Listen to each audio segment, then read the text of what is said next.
Good evening, everybody. So I don't remember if I was here last month, but either way, it's good to be back at Arnava, and it's good to see that all of you have taken time to come and learn Torah, and it's important to you, and I hope to make tonight worth your while. So my name is Benzion Klatzko, if I haven't had the zchus of meeting you before. And I like to say that the shir is sponsored by www.Shabbat.com. That's my website. And what do I mean by it's sponsored by Shabbat.com? No, Shabbat.com is not paying for it, but I just like to promote it because it's Hachnosas Orchim and Kiruv and Shidduchim all over the world. So tell people about it. Each week, 6,000 people get invited to Shabbos, which is an awful lot. So that's Shabbat.com. So tonight's talk is called Love is in the Detail. And that's sort of a vague title. Very often I give vague titles in order to leave me a little bit of a wiggle room depending what's going on in Klal Yisrael at the moment and what do I want my audience to hear. And when I say my audience, it's not just you, but I'm very aware that when I speak over here, it comes out in Torah anytime and thousands of people watch it. And therefore, what does Klal Yisrael need to hear? Now, I am not a Rashka Bahag, so it would be sort of presumptuous of me to say that I have the answers for what Klal Yisrael needs to hear. I'm just a balabas, and I can tell you based on what I feel and what I hear on the streets, in my house, what the issues are at the moment. And I think the title is appropriate. Love is in the detail. Now, when you hear that title, you think, we must be speaking about us and HaKadosh Baruch Hu, and we're speaking about the details of the mitzvahs. That would be your obvious conclusion. The truth is, I was thinking of speaking about that, but that's not going to be my talk tonight. We're going to speak about a different kind of love and a different kind of detail. We're living in historic times, and what's going on now in the news has us more than just a little bit confused. There is a term for from people that is used by Israelis, by people who are secular, and even by people who are from, and the term is called Chareidi. Chareidi.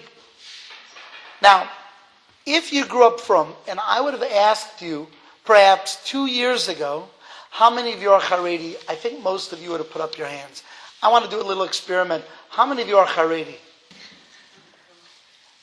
Just for the audience over here, we have like 6 people raising their hands.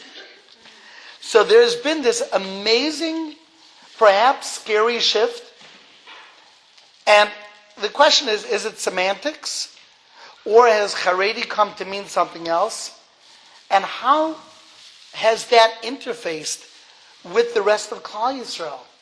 And what is it about that term that has most of you keeping your hands at your side when we use the word Chareidi?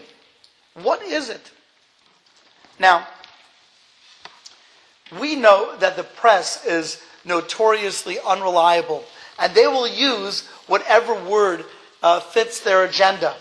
So if somebody has something very strong that they believe in Judaism, they're called ultra-Orthodox. Ultra, like toothpaste. Ultra bright, we're ultra-Orthodox. We do things in an ultra way. I'm not quite seeing the ultra. You know how the media does play both sides of the coin. For example, in the Israeli media, the religious don't go to the army. But that's ridiculous because the army is full of religious people. No, when they mean religious, they mean the Chareidi. They don't go to the army. But of course, the army is full of people who are Shomer Shabbos, Shomer Kashrus. It happens to be so. So therefore, they're not called the religious, except that when the media wants to speak about settlers, they say the zealots or the ultra-religious who camp out in these settlements. except that those are not Chareidim. Those are actually those people who serve in the army that they didn't want to include in Chareidim, but now all of a sudden they are including them. So depending how they want to use the ultra term, Chareidi is one of those terms that over the past few months we have come to shy away from. And perhaps the imagery demands it. For we've heard of stories in Ramat Beit Shemesh. We've heard about spitting on little girls or saying nasty things or pushing people to the back of buses and being intolerant. Just today, and just to understand that when you've got the secular or even religious crowd speaking about Chareidim a certain way, just today, the United States government issued a warning. You heard about this? Unbelievable. The new warning that just came out today was that tourists who are touring Israel and are coming to Jerusalem should make sure to dress modestly, because if they don't, then the ultra-religious may harass them and stone them. So the U.S. State Department has advised U.S. tourists to dress theistically in Yerushalayim. So they're doing what Mir Yeshiva has not been able to accomplish. That's what's going on here. But there's something about it that we're really uncomfortable with. Because we say, look, we all agree with tznius. I mean, at least everyone here in this room, you're dressed in a tzniistic way. And even if you have a nisayon, and we all have a nisayon, and I know for a woman, the nisayon of tznius is something a little tighter fitting or looser fitting. It's a big nisayon. But you understand that there's an optimal state of affairs, which is that you should be dressed tzniistically. That's the goal. That's the goal that you want to reach. Even so, we cringe at a reaction of spitting on someone because they're dressed a certain way. Or even embarrassing them, right? Isn't that true? Don't we cringe? And when we hear a group of people who are really out there and they just will do whatever it takes to get their way, so we pull back. Well, that's not us. So who are we? Are we Dati? Are we Chareidi? Are we modern? Are we frum? Are we yeshivish? Oh my goodness gracious. Did you know? It's really tough. And you never really have to think about this until you fill out a shidduch profile online. And then all of a sudden, I'm a modern Orthodox machmir, internet with a filter, but I'll use a geisha filter. You've got all this juggling act to try to identify yourself. But the one thing that today, at least, because of what has happened around, is that we're staying away from is this word Chareidi. And I think we need to figure out, should we be staying away from it? Or maybe Chareidi is a good thing, and what they are doing maybe is not even Chareidi, it's something totally different that the media has stamped as if they're the hechsher, calling it Chareidi. And Chareidi is it's a wonderful thing. Okay? It's very confusing. Now, in order to make heads and tails of what Chareidi is, I would like to start off saying the following. A person has to be in love with HaKadosh Baruch Hu. We've often said Judaism is not a religion, it's a relationship. And if you haven't heard it, go to Torah anytime. A bunch of videos who speak about this idea. We're in a relationship. Now, if you're in a relationship, there's a famous mashal. The mashal comes from the Dubner Maggid, and he uses it for something a little bit different, but it applies over here as well. And the mashal goes like this. There's a very wealthy man whose youngest son was getting married. So he calls he has two other children, one who's very wealthy, one who is very poor. He calls the wealthy son in, and he says, listen, for my covet, I want you to come to the chasna looking your best. You, your children, your wife, and therefore buy the nicest clothing, the nicest dresses, rent a limo, and tell your brother also, I will pay for everything. I want you to come dressed to the nines. So this guy comes home, tells his wife, guess what Dad said? He said we can dress any way we want. We could buy designer Italian suits. We could buy beautiful dresses, and he'll pay for everything. So they went out and they splurged and they bought and they bought, and the kids were dressed, each one looking like little princes and princesses. The day of the chasana came, they hired their limo, they're driving to the chasana, and all of a sudden, their brother says, 1 second, my other brother, I forgot to call him. So they pass by the other brother, they say, listen, I don't know if you know, I was supposed to let you know, the wedding is today, you were allowed to spend whatever, but it's too late, just hop in the limo. So he says, I'm not dressed, and we don't have anything to wear. Look, you got to come to the wedding, come. So here in the limo is this wealthy family that's dressed beautifully, and then this poor family that didn't even have the opportunity to buy new clothing, to buy new dresses, and they're sitting in the limo as well. And the father is waiting by the chasna hall, waiting for his other children to arrive. The limo pulls up, they open up the door, and out comes his first family. And this father, he's standing there all proud. Yes, look at my children. Look how beautiful, my grandchildren, little princesses and princes. Amazing, beautiful. I'm so proud. And then came the second family, and they come out of the limo, and they're dressed in tattered clothing with patches, and it doesn't fit, and it's dirty, and it has stains on it, and it's worn, and it's used. And each one comes out looking more pathetic than the next. And this father, it looks at them and he cringes in horror. Oh my goodness, what's going on? Well, the wedding went on, and at the end of the chasana, the wealthy son comes into his father and he says, okay, Dad, I did what you said. Please pay me for everything that I bought. Here's the bill, the clothing, the limo, the dresses. It's all here. And the father said, I don't understand. What are you giving me? He said, Dad, this is the bill. You said I should charge you for everything that you bought, that we bought for the wedding. The father says, I don't know what you're talking about. He says, Dad, you said anything I buy for the wedding, you're going to pay for it. Dad, I spend a fortune. So the father says, you're totally mistaken. I don't think you understand. I didn't say anything that you buy for the wedding. I said anything that you buy for the wedding in my honor, I will pay for. You didn't buy this for my honor. You didn't buy these beautiful dresses and suits and limos. You didn't do it for my honor. If you were concerned about my honor, you would have told your brother about the wedding. You would have made sure that they were dressed beautifully. That would have been an honor to me. You didn't care about my honor. You just wanted to buy on my dime. You're paying for everything. When we go up to Shamayim Achar Mea V'Esrim, and we're going to show Hashem the beautiful mitzvahs that we did. We're going to show Him the Shabbos and the Kashrus and the Limud Torah and everything. And HaKadosh Baruch Hu is going to say, beautiful. And we'll say, where's my schar? Hashem says, no. The schar is for what you did in my honor. But Hashem, I did it in my honor. I did it in your honor. He said, if you cared about my honor, what about all my other children?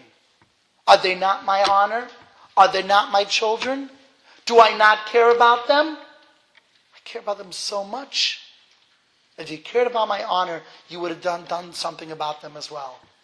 So the first question a person has to ask themselves when it comes to being a kanoi, when it comes to being a Chareidi is, are you doing it for Hashem's honor? And what you are doing, is it accomplishing Hashem's honor? If it is not, if there's no honor to Hashem, I don't know. It doesn't sound like this is the kinna that HaKadosh Baruch Hu is looking for. What does the word Chareidi mean? Chareid. Tremble. To tremble. Trembling. Tremble. It's an interesting thing. In the secular world, they like to speak about the Chareidim as people who tremble, as if we're some kind of psychotic, neurotic. Oh, the halacha says 8 amas, and this was 7 1/4 amas. Oh, it says a kazayas, a kebeya. Oh my goodness, this is right. You can't talk Lashon Hara, but right, and we're neurotic about everything in Judaism. We tremble, because we don't know how to handle ourselves, and we're not down to earth, and we totally don't get what HaKadosh Baruch Hu has in mind for us. That's how the world looks at us. But that's not what the word Chareid really means. What are you trembling about? What are you trembling about? Are you trembling because you're worried that HaKadosh Baruch Hu is going to smite you with a lightning bolt? I spoke in Penn State last week or 2 weeks ago, and I said, how do you picture God? So one of them said, I picture a man in the sky. These are not religious kids, obviously. I picture a man in the sky with a long white beard, and he has a desk with a button. And if I do anything wrong, he smacks on the button, and there's a trap door where I'm standing, woo! Like in the cartoons. That's God. God with his trap door. I think, well, you saw way too many comic books. Hi! We got you. Right? In the old days, it used to be a lightning bolt. Today, it's a trap door with a button. Right? The reality is, we're not scared of punishment, because if our fear, if our trembling was that kind of Yirsa Onesh, besides that would be a really good madrega to be on for ourselves, but if that's the optimal, if that's what Hashem wants, then guess what? We are in a dysfunctional relationship. Because what kind of relationship is worried about getting smacked in the face? Right? I make my husband what he wants so that he doesn't belt me. Call the authorities. Right? That's not a relationship. That's called abuse. Right?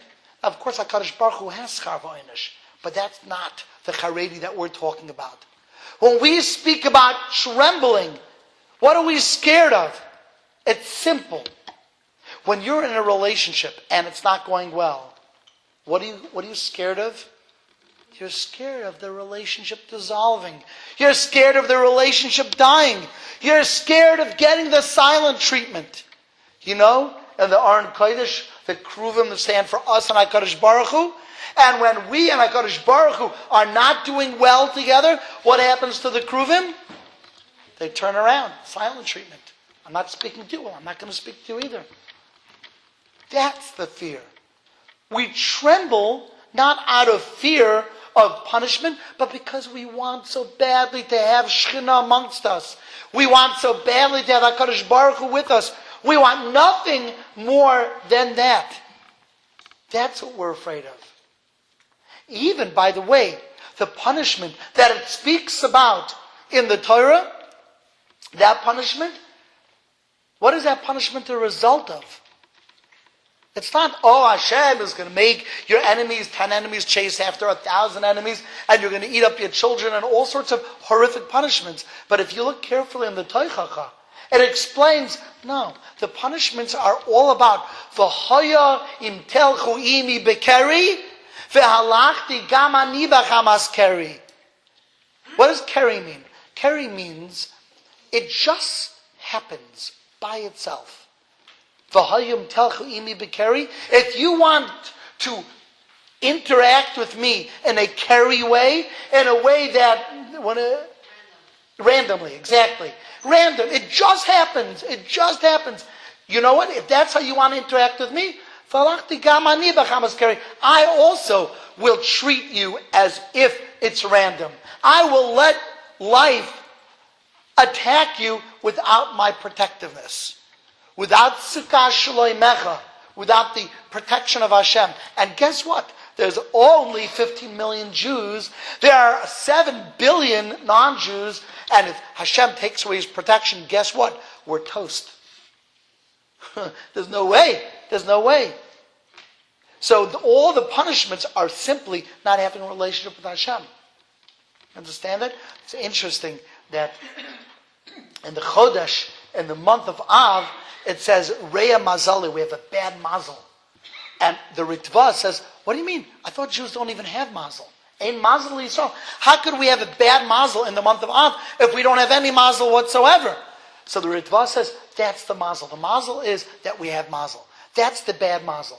It's bad mazel for a Jew to be locked into mazel, because we lose the protection of Hashem. So when we speak about Chareidi, we're not speaking about black coats. We're not speaking about long payas. We're speaking about someone who wants more than anything else to have a connection to Kudsha Brichu. That's what we're talking about. Now let me ask you something. The first Beis HaMikdash was destroyed because of the Gimel Chamuras. We did the Aveira of Gilui Arayis Shvichas Dam and Avodah Zarah. Correct? And how long was that Beis HaMikdash destroyed for? 70 years, that was it. And it was rebuilt. The second Beis HaMikdash was destroyed more than 2,000 years ago, and it still is not around. And what was that a result of? Siras Chinam. It comes out that by creating hatred amongst Jews, what are you actually doing? You're taking away the Shekhinah. So what is Chareidi? Chareidi means you're scared of not having Shekhinah, you're scared of not having that relationship, and yet, by the very acts that you're doing, you're stopping the Beis HaMikdash from being rebuilt, and therefore, we're further away from Mashiach than we ever were. We keep pushing Mashiach off. The very act that we're reading about, these acts, these are not acts that bring Mashiach close. If you're trembling, if you're so afraid of not having a connection to Hashem, then don't do things that chase Hashem away. Do things that bring Hashem back. Now, there is such a thing as trying to become as frum as you can.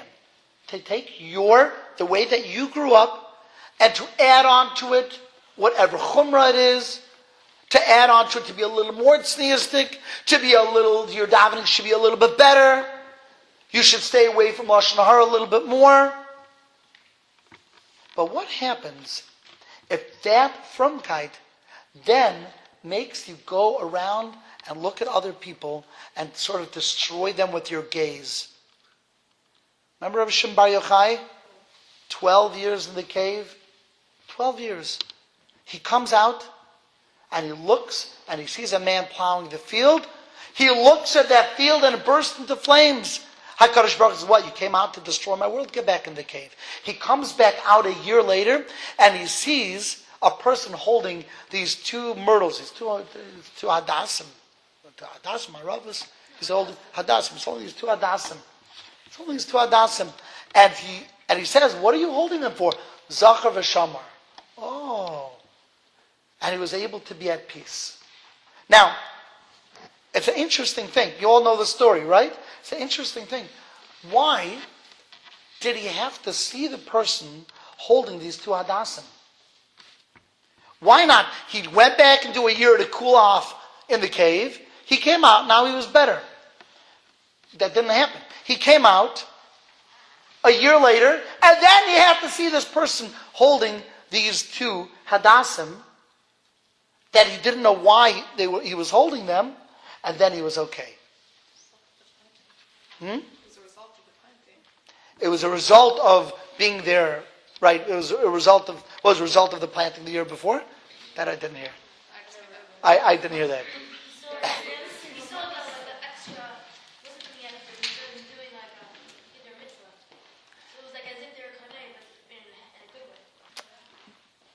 Good. He had to see the practice. He had to be in the same test, but react differently. So there he saw this, and here he's. But on the other hand, what he saw this time was different than what he saw the first time, because obviously he must have worked on something that year. So Hashem presented him. Okay, so Hashem certainly presented him. Hashem presented him with a chumrah that he had never seen before, with a minhag, with a hiddur mitzvah, whatever you call it, that he hadn't seen before. And this is one of the great secrets when it comes to loving Hashem and loving His people. And this is going to be our first secret of the night. There are going to be two secrets tonight. And this is secret number one. When we look around at other Yidden, and by the way, for this talk, I'm going to be speaking about Shomer Shabbos Yidden. But they're all different types. Right? People who are not Shomer Shabbos, they have their own battles. We love them just as much, and we're rooting for them, and we try to reach out for them. But when I'm speaking about the Sinas Chinam, like what was going on in Ramat Beit Shemesh, where there was a frum school of girls, it was a frum school, but it wasn't the level of frumkeit, or something was rubbing them the wrong way, and it created this dissension. Here is secret number one. Secret number one is, every group within Klal Yisrael has issues that they excel in, and also has issues that they need to work on. And no one is immune to this. And the joy of seeing how each and every Yid does what they do so beautifully, so marvelously, with so much devotion, that is how one can come to love another Yid. Not to worry that each Yid is not doing exactly what I'm doing. And this is a tremendous amount of maturity that's needed to hear what I'm saying now. You see, we grow up a certain way. Let's say we grow up yeshivish. I grew up yeshivish, Baruch Hashem. And I walked through the old city. And as I'm walking through, I love going to Yerushalayim. I'm walking through the Rova. You've been to the Rova? You remember the Rova? You take a beautiful walk on the way to the Kaisel. You get to the center. There's the new shul that they built where the churva was. Then you keep going. You got Burger Bite, and then you got Bagel Hole, and you keep going, right? And you go a little bit to the left. You get Eish Torah. Then you got this random lion. Remember that random lion? Who knows who put the lion there? Put the lion sitting there.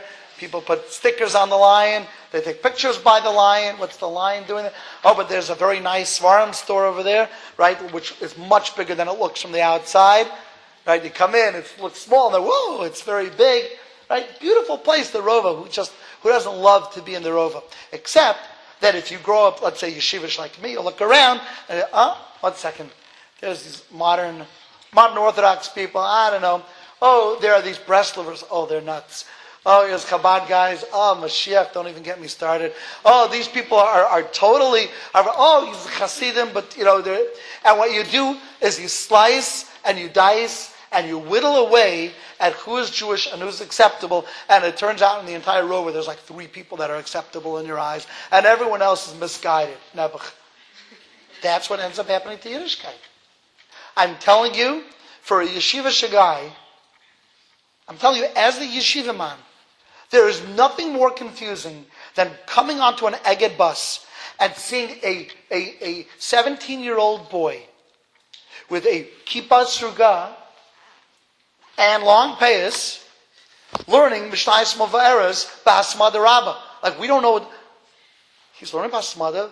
He's got kippah sruga, so he's modern, but he's but at least he's trying. Maybe one day he'll put on the black hat.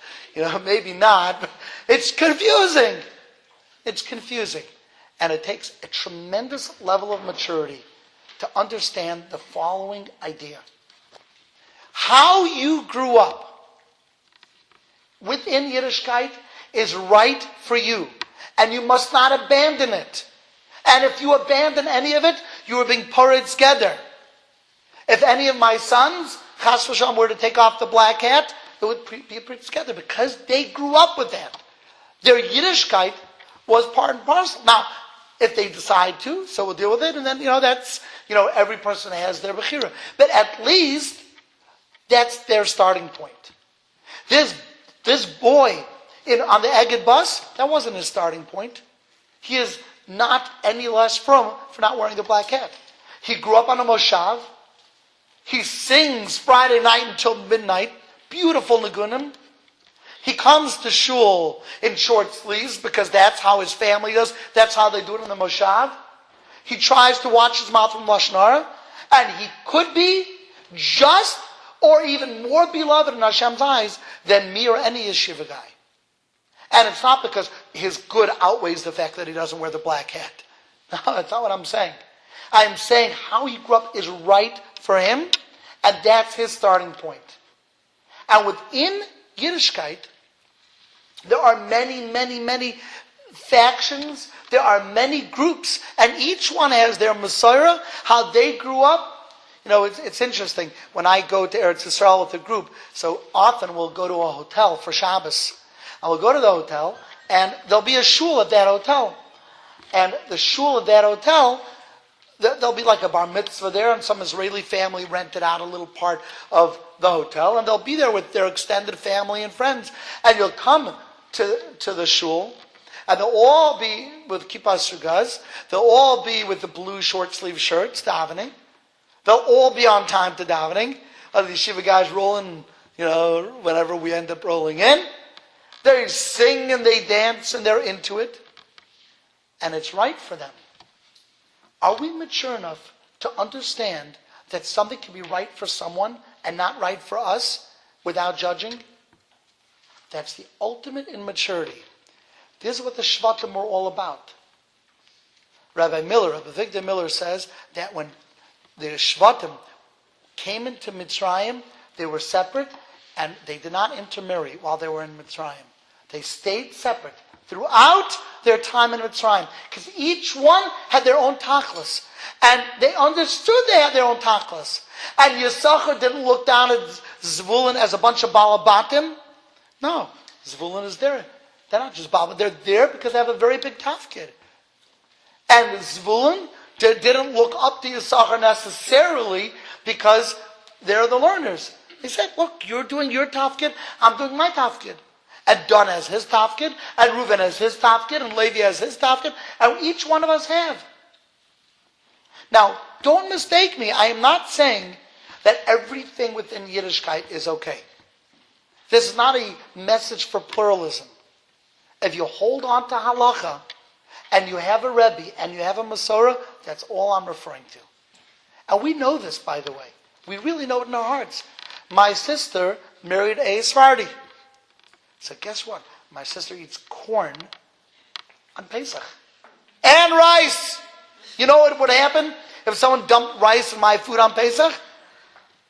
But she's less from than me. She eats rice and I don't. No, of course not.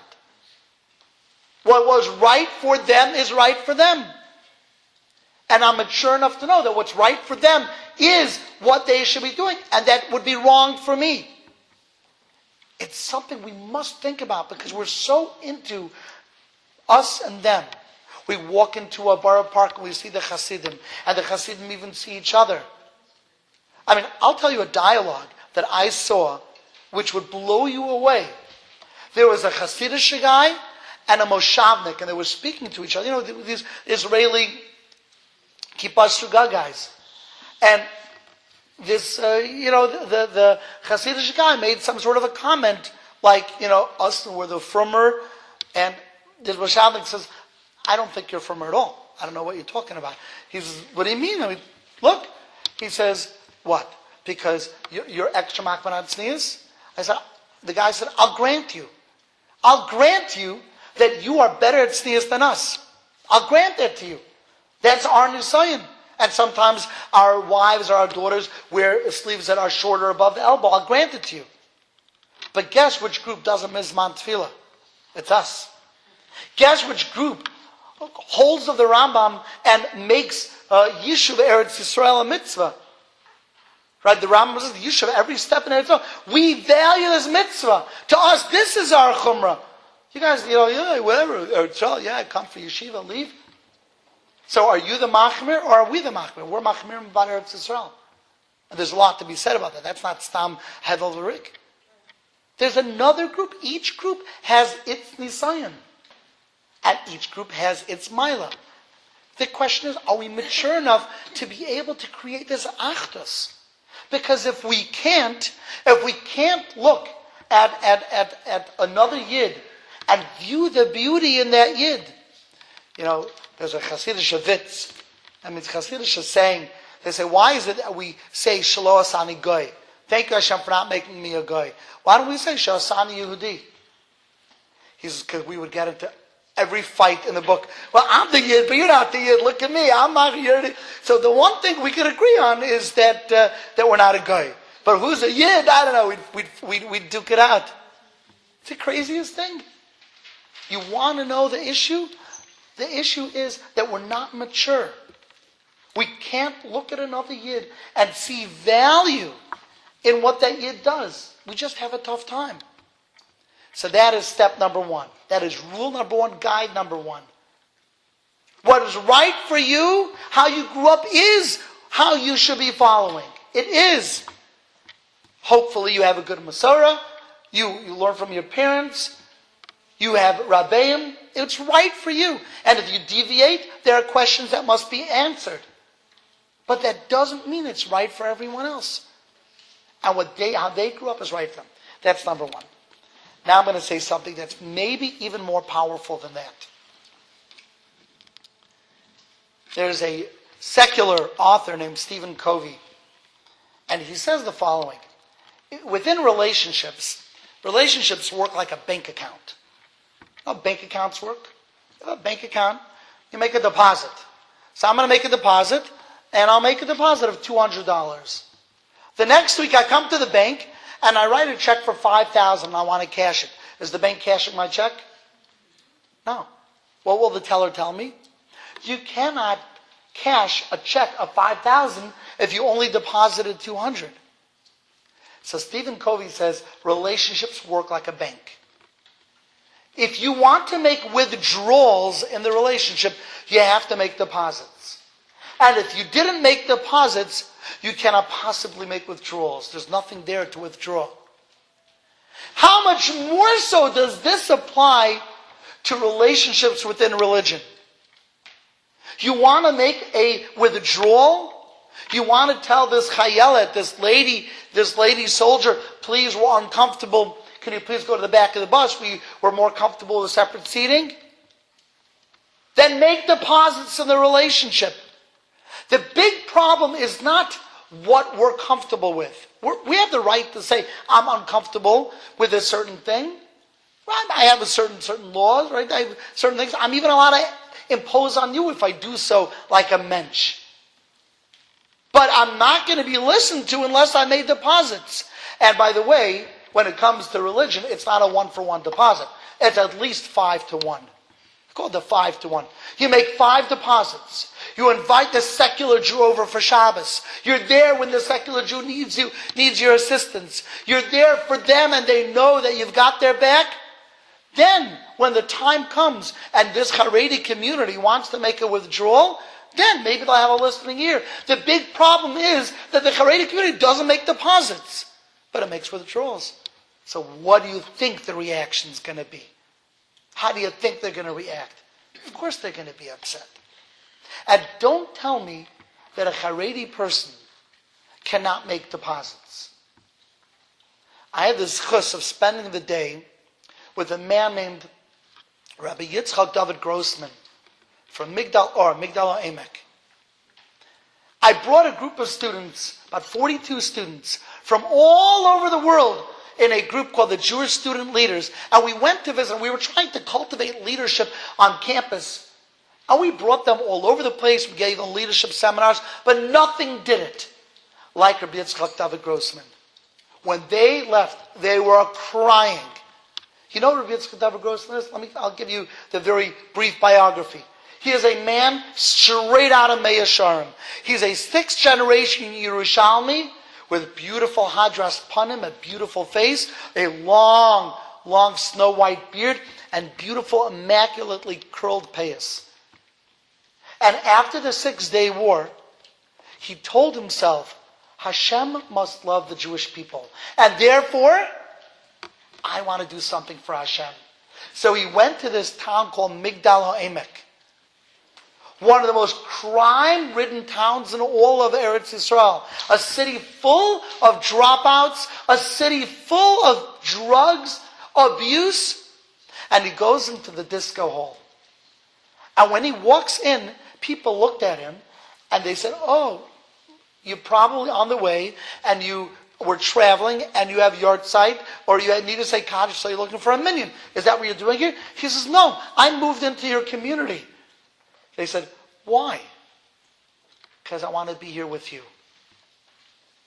And if you look, there's a beautiful video, about a half-an-hour video about Migdal Emek.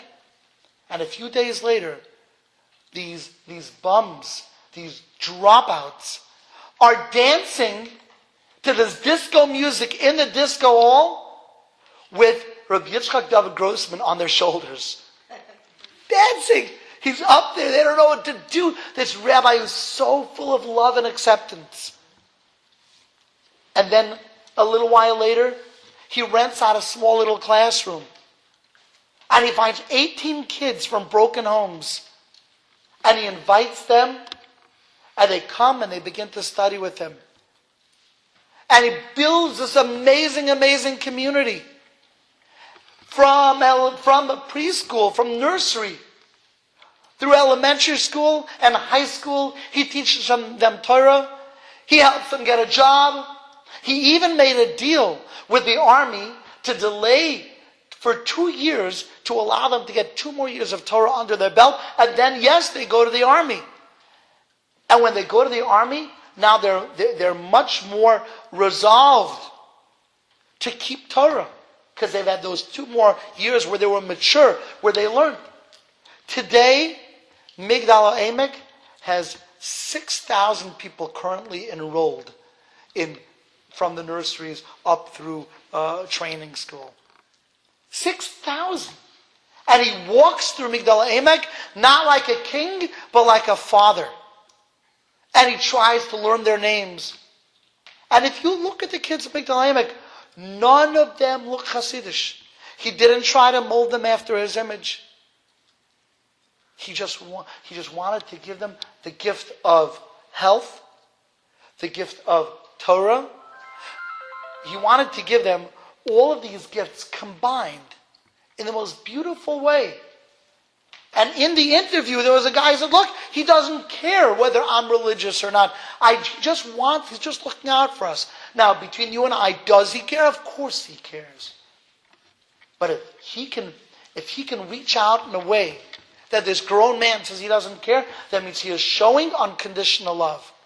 He is making 5 deposits. And when the time comes to make a withdrawal, he's able to. He goes to the prisons. He makes deposits. Why is this so hard to understand? Why is it that us in America, we get it?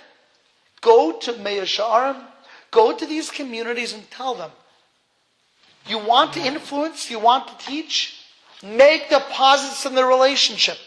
Make deposits. The Belzer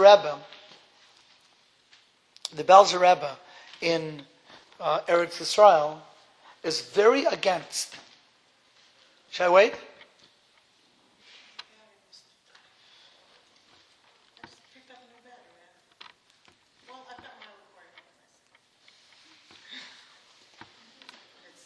I'm going to wait because it's not good. Is the battery gone?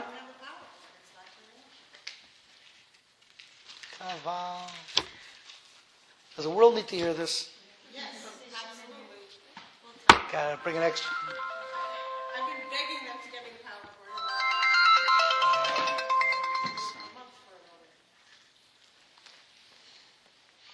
month. Okay, we maybe it's a simon. Did it just go? I think so, because I just noticed now that it was, flickering here. So finish it. Okay. The rest on- Good. We'll finish. The truth is, I had a story. We're actually going to finish because it's 10. I think like this.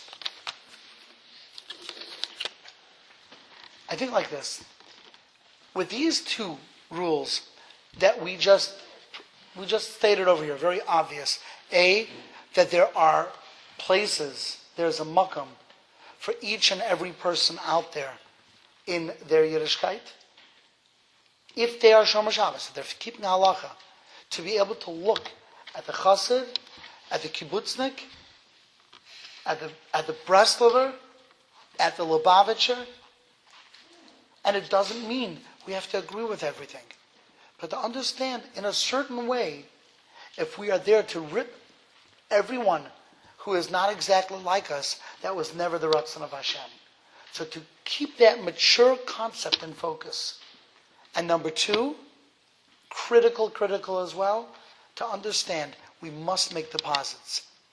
And if in Eretz Israel, I was telling you the Belzer Rebbe said that throwing rocks never made a person from. Isn't that obvious? Isn't it obvious? You throw a rock, that's gonna bring someone back to Torah? So what's the cheshbon? The answer is it's not Ruach HaTorah. It's not Das Torah. Now, just to be a small little Melitz Yosher, there is a concept called kanos. Kanos means to be zealous, right? I can't take the Chilul Hashem. I just got to do something.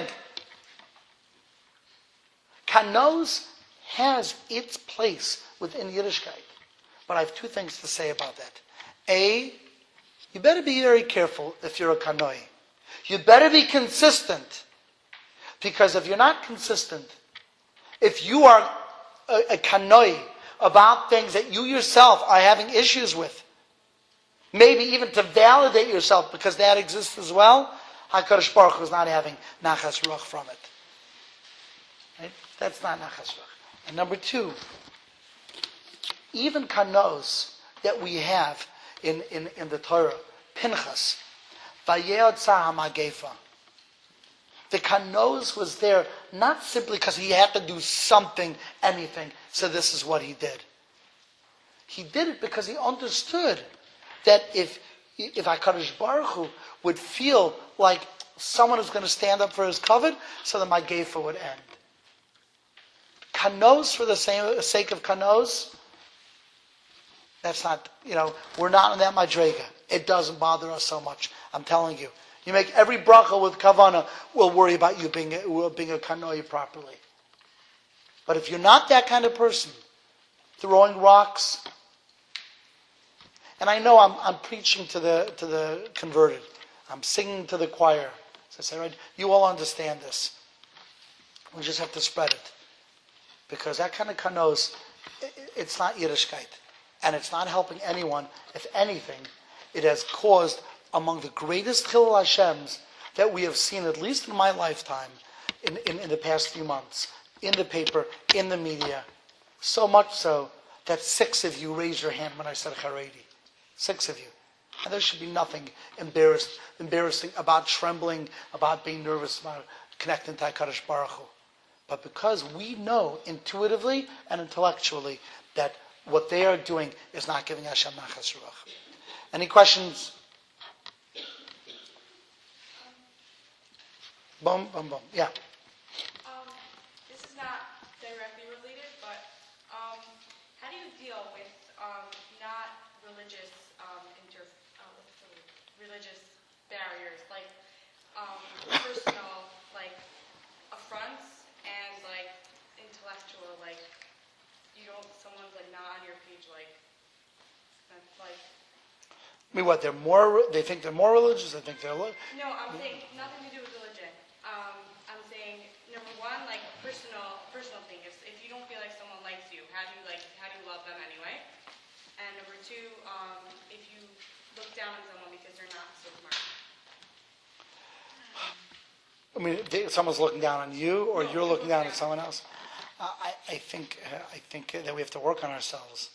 I think we have to be humble and to know that we are so full of faults that we would never want the world to know about, right? Wouldn't we be embarrassed if the world knew the real us? Okay? I would be. So what do we want? What do we want? Want perfection? Baruch Hashem, that person's not perfect, because at least I can look in the mirror every day now. If I'd be living in a perfect world, and I would be the way I am, I would die from shame. So each of us has milas and chesronos. Yeah. I think of a comment. The thing is that it's just nice that you listen. Just figure out in your head, what the saying is about hurting feelings. But just say your comment or opinion politely, not shove it down the front. I mean, the thing is, this Shaarey thing, they're making their opinions known, but it's a negative one. They're shoving it down the throat, and we're just backing away, because of all the negativity. I know most of the Shaareyim are not like the ones we see in the media. They just keep to themselves. Good. I think you make a very important point when we speak about those who are creating a big taram. I don't mean to impugn anyone, actually. In other words, any one group. I didn't say Satmar or Baba or Vizhnitz or told us Aaron. I didn't impugn. I'm speaking about a Mahalach HaChaim. How does one approach that very difficult issue of people who we feel are not on our wavelength? Yeah. Okay, I have two questions. Number one, why aren't more big Gedolim coming out and talking against this? That really, I don't understand it. And number two, when somebody irreligious confronts you with it, to say, well, they're not really religious or they're crazy, those are not adequate answers. Do you have a better answer? Yeah, I don't have an answer why the Gedolim haven't spoken about it, except to say that maybe that's just it should be obvious, and I don't know. I don't think I told anyone a single chiddush here tonight. There's nothing that I said they didn't know. I think that there were proclamations made. I don't. There were a few now, very recently, but we should have done more. I don't know. I don't follow that. Well, what was the second question? The second question is, somebody religious, challenges you about this, just to say, well, they're not really frum or they're crazy. Those are very inadequate answers. Do you have a better answer? Say, look, I can't be the judge and jury about every Jew. All I can tell you is I have a lot of love for you. And that has to be your answer. And you could, and if you feel strong enough, you can say, and I don't agree with their actions. But you don't have to harp on it. In other words, yeah. In every society and every religion, you always have these ultra-Orthodox maniacs. So it's nothing new just because they're Jewish. It's understandable. I'm not saying it's okay, but in every religion. But it's gotten much worse. No, it's not. I was in Paris as well. You walk down the streets and you read the media, and then you walk down the streets of Yerushalayim last week. Everyone's going to school. It's a regular, normal day. There's nothing of this type. What you're seeing on the news is not what's happening on the streets. I didn't say it's I'm happening. sorry, it's But just the not. few It's not people that are taking doing place. it are Yeah. doing things that weren't done. You didn't hear 20 years ago somebody spilling bleach Right. on somebody. Yeah, I mean, what both of you are saying is true. Obviously, Things coming from obviously, the media has blown this way out of proportion. But the Gedolim did speak out, and they said that there's some sort of a kitcher going on. They said it had to do with Lashon Hara. Maybe we're speaking Lashon Hara about ourselves. So it has been spoken about, and if it's not worse than it always was, then it was always in a certain way. Look, we know it's bad. You know how we know it's bad? Because Beis HaMikdash is not built yet. So it's bad enough. Every door that the Beis HaMikdash is not built in means that door was worthy to have it destroyed in. So we are still living in the door that just tears each other apart. The only difference is that today we have the technology to do a much more effective job, and the world will know about it much quicker. And we have to wake up and smell the coffee. It's we have the ability to make a great Kiddush Hashem, and we're not. At least not all of us. Yeah. Anyone else? Yeah. I'm just thinking that maybe if in America we work on our Binah Machavim, it could have an effect on the world. They're on Eretz Yisrael, what could we do for them? So maybe the Americans I could don't think take a it's message. unique to America. I think each one has its own thing. For sure, I'm saying, but it didn't happen in America these crazy things yet. Not it's possible, but within each other. Right. I would say go to Shabbat.com. Find somebody who's not religious, or religious but not your kind, and click the invite button. That's what I would say. As a matter of fact, the Daily News interviewed me last week about Shabbat.com. Yes, we were in the Daily News, and the person said, "Okay, what's the idea?" I said, "I'll tell you. The idea is because you're reading all this negativity, Jew versus Jew in the media. I think we have to promote how much love and acceptance and opening of the house we do really actually have within the Jewish community. We're Goy Echad Ba'aretz, there's no one like us. So the antidote to Sinas Chinam is Avas Chinam." Yeah. So I know that there are a lot of different groups, and your group is perfect. Like you were saying, like Yeshivish, non-Orthodox, every group has its problems, and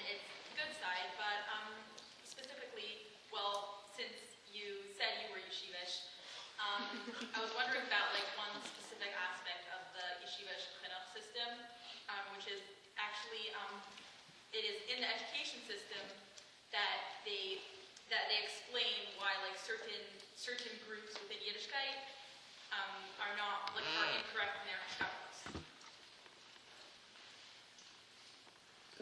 So I'm not sure what you're asking. You want to know?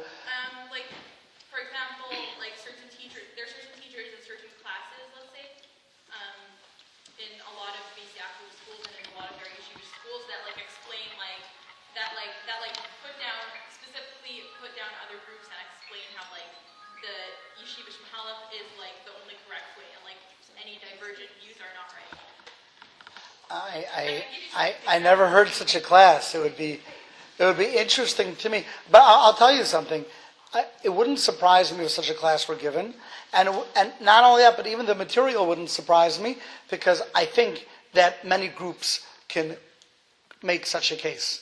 I think that you brought Hasidim into a room, and optimally, the Hasidim would say, look, we kept Yiddishkeit going, we kept the assimilation, and so on and so on, the lowest rate of intermarriage, and then you'll get another group where we serve the Medina, and we serve in the army, and we protect, and we also learn Torah, and we're able to do it all. And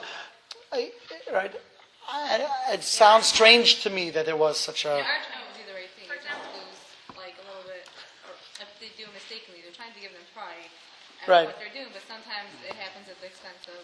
Yeah, I have to be very careful. It's a big yitzhar to put down. I think it is. I mean, I don't really know what goes on. Like, I'm not a chinuch or anything, but like, I think there are a lot of like hidden agendas involved. Like, and there's a lot of like politics involved. It's not just like issues of frumkeit. And I don't know. I've heard like a lot of classes, like, and like specifically, like I can give a specific example of like religious science. I'm not going to get into the whole thing, but so I went through the Chareidi system, and I heard a lot of classes that explain why this and this and this is wrong, and it's like wrong. Anybody who believes it is wrong, and it bothers me. So I wondered why that was allowed to go on. So I would tell you I disagree with you. I don't think there's a political agenda. I think that sounds very sinister. I believe it is a religious thing. I believe that within Judaism we try our best to do the Ratzon Hashem. That is how we're brought up. This is good, this is bad, this is Esav, this is Yaakov. And that's how we grew up. That doesn't have to be an agenda to be wrong. It could simply be that we're trying our best to do the Ratzon Hashem. There's no political agenda. I don't believe it. I never will believe it. And if it is a political agenda, then they've messed up terribly, because they haven't accomplished anything with their agenda. Plus, I've been in the rabbinate, and I've taught I taught in Chaim Berlin, I taught in Torah Das, I taught in Brewery, I taught in Prospect Park. And if there was an agenda, they forgot to give me the memo. So I want to know what that agenda is. I just think it's... There is one. I'm just saying what I experienced. Simply put, you've become more open-minded. And open-minded could be bad or it could be good, but you have evolved. It's not a hard thing. We evolve as people. And the Beis Yaakov system is the best system for from people, from girls anywhere. I really think it is. I agree with you 100%.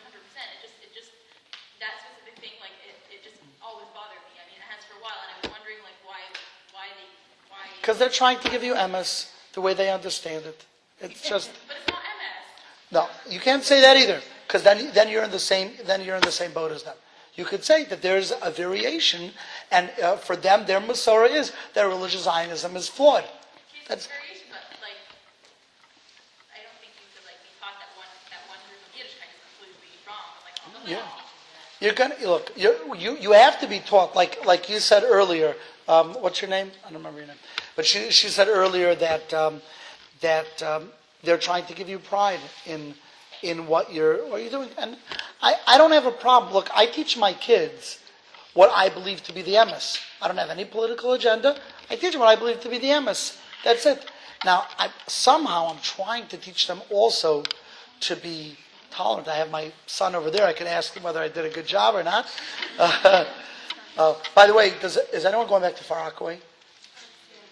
Yeah, you are? Can we get a ride for him? Okay, great. That was easy. But you have to. But do you mind following us? Because he hasn't eaten. We'll stop at Carlos and Gabby on the way. Good. Now he's happy. For me, not for him. Yeah, for both of us, to be honest. Yeah. I just want to comment on what she said. And it could be that the same way that there's one group of Hananim that don't behave correctly. Maybe just one more or one Rebbe that express themselves too much. And, like, you can't generalize. Not the whole base Yaakov, it's not the whole. Yeah, but I'm not even convinced that what. Look, there are people who go. You have to be more open-minded, accept people, like, take things with the grain of Right. Well, I have to have been there. If I were to judge, and that I don't like to judge anyways, but if I were to judge seriously, I would have to be there in the class to see whether they went overboard or whether they're just trying to give the emes the way they see it. And I think that is your nisayon. Your nisayon is, can you be tolerant of someone that you viewed as intolerant? And if you can't, then you're also intolerant, because there is such a mahalach as well. You know what I'm saying? That's your, each of us had it as an nisayon. Yeah. It could be that, like, you were trying to explain that, like, the way that you grew up is the right way for you, and that way might be a different way, maybe a little more modern, maybe more attractive, and it seems also right. It's your saying the way that you grew up in is the way you're supposed to go. Right. So it's not like she's being against it, she's doing what's right for you. That's right. Good. Anyone else? Excellent. Thank you.